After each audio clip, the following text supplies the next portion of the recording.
If you've ever wondered why your chest freezer feels warm on the outside, well, it's pretty simple. It's scientific.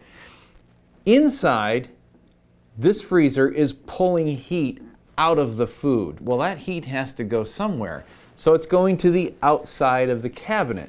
And that's why it'll feel warm. It may feel warmer than usual if you've installed a lot of unfrozen food, and that can last up to 24 hours. Some other factors that can contribute to this is initial startup of the freezer from room temperature. That's when you first buy this particular freezer.